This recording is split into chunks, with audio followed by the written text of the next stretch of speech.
And so it happened that on a warm, windy evening, I drove over to East Egg to see two old friends whom I scarcely knew at all.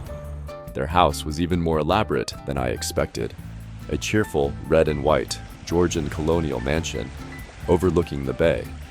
The lawn started at the beach and ran towards the front door for a quarter of a mile, jumping over sundials and brick walks and burning gardens. Finally, when it reached the house, drifting up the side in bright vines as though from the momentum of its run.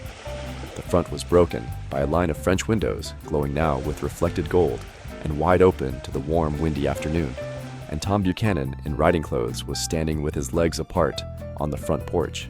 He had changed since his New Haven years. Now he was a sturdy, straw-haired man of 30, with a rather hard mouth and a supercilious manner.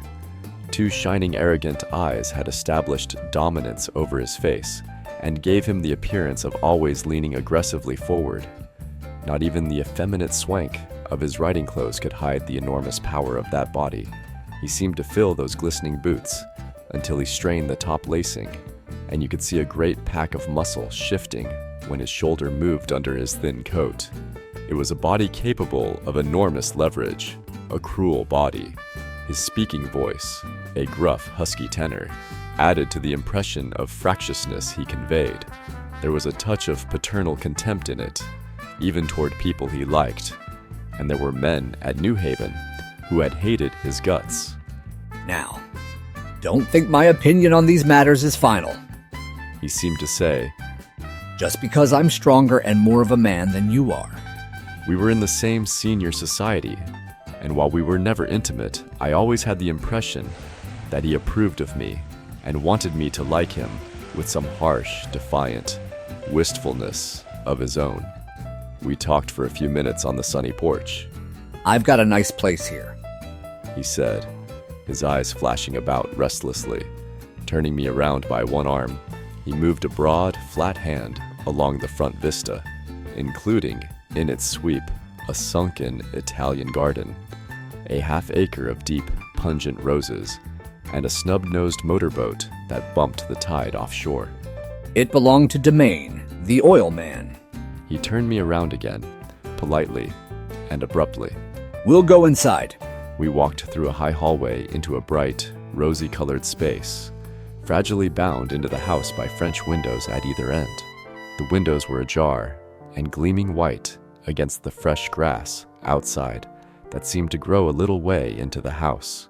A breeze blew through the room, blew curtains in at one end and out the other like pale flags, twisting them up toward the frosted wedding cake of the ceiling, and then rippled over the wine-colored rug, making a shadow on it as wind does on the sea. The only completely stationary object in the room was an enormous couch on which two young women were buoyed up as though upon an anchored balloon. They were both in white, and their dresses were rippling and fluttering as if they had just been blown back in after a short flight around the house. I must have stood for a few moments listening to the whip and snap of the curtains and the groan of a picture on the wall. Then there was a boom as Tom Buchanan shut the rear windows and the caught wind died out about the room, and the curtains and the rugs and the two young women ballooned slowly to the floor. The younger of the two was a stranger to me. She was extended full length at her end of the divan, completely motionless, and with her chin raised a little, as if she were balancing something on it which was quite likely to fall. If she saw me out of the corner of her eyes, she gave no hint of it. Indeed, I was almost surprised into murmuring an apology for having disturbed her by coming in.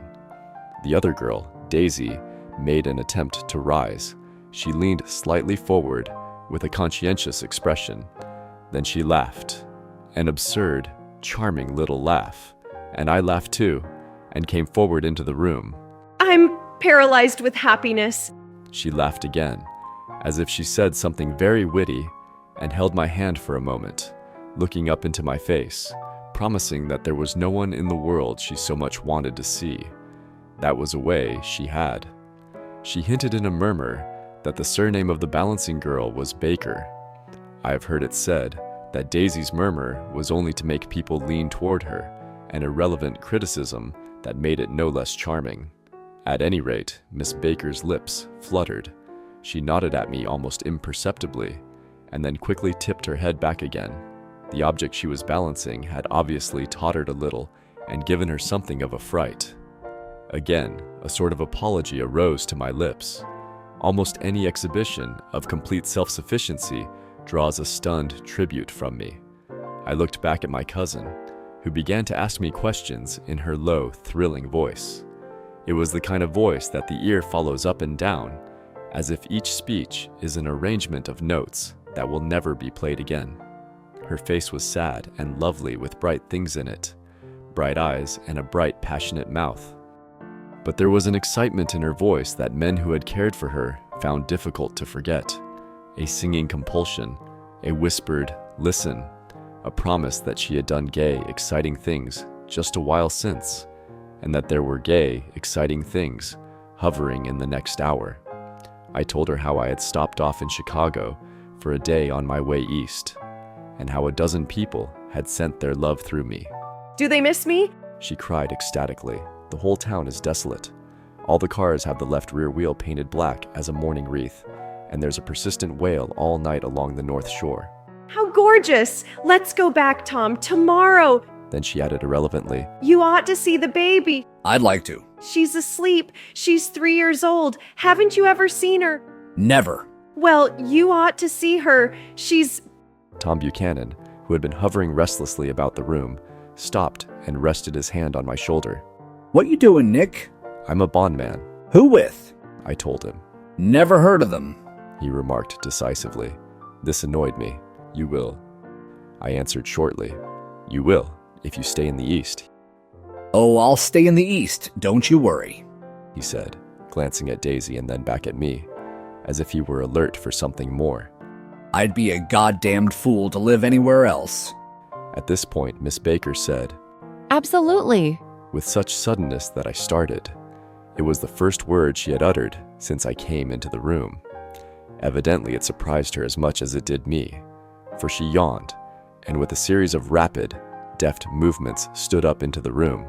I'm stiff. She complained. I've been lying on that sofa for as long as I can remember. Don't look at me. Daisy retorted, I've been trying to get you to New York all afternoon. No thanks. said Miss Baker to the 4 cocktails just in from the pantry. I'm absolutely in training. Her host looked at her incredulously. You are. He took down his drink as if it were a drop in the bottom of a glass.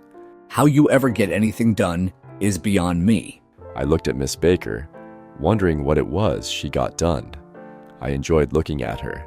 She was a slender, small-breasted girl with an erect carriage, which she accentuated by throwing her body backward at the shoulders like a young cadet. Her gray, sun-strained eyes looked back at me with polite, reciprocal curiosity out of a wan, charming, discontented face. It occurred to me now that I had seen her, or a picture of her, somewhere before. You live in West Egg. She remarked contemptuously. I know somebody there. I don't know a single, You must know Gatsby. Gatsby? demanded Daisy. What Gatsby? Before I could reply that he was my neighbor, dinner was announced. Wedging his tense arm imperatively under mine, Tom Buchanan compelled me from the room as though he were moving a checker to another square.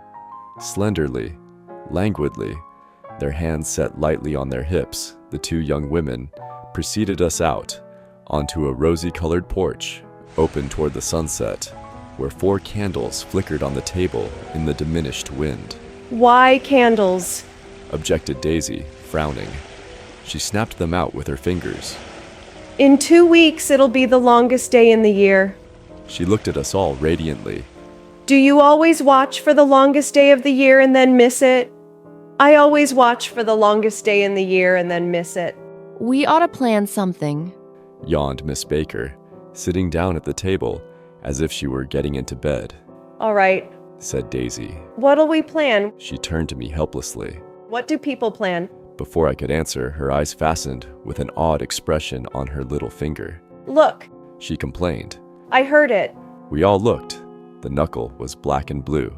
You did it, Tom. she said accusingly. I know you didn't mean to, but you did do it. That's what I get for marrying a brute of a man, a great, big, hulking, physical specimen of a... I hate that word hulking. Objected Tom crossly. Even in kidding. Hulking. Insisted Daisy. Sometimes she and Miss Baker talked at once, unobtrusively, and with a bantering inconsequence that was never quite chatter, that was as cool as their white dresses and their impersonal eyes in the absence of all desire. They were here, and they accepted Tom and me, making only a polite, pleasant effort to entertain or to be entertained. They knew that presently dinner would be over, and a little later, the evening too would be over, and casually put away. It was sharply different from the West, where an evening was hurried from phase to phase towards its close, in a continually disappointed anticipation, or else in sheer nervous dread of the moment itself.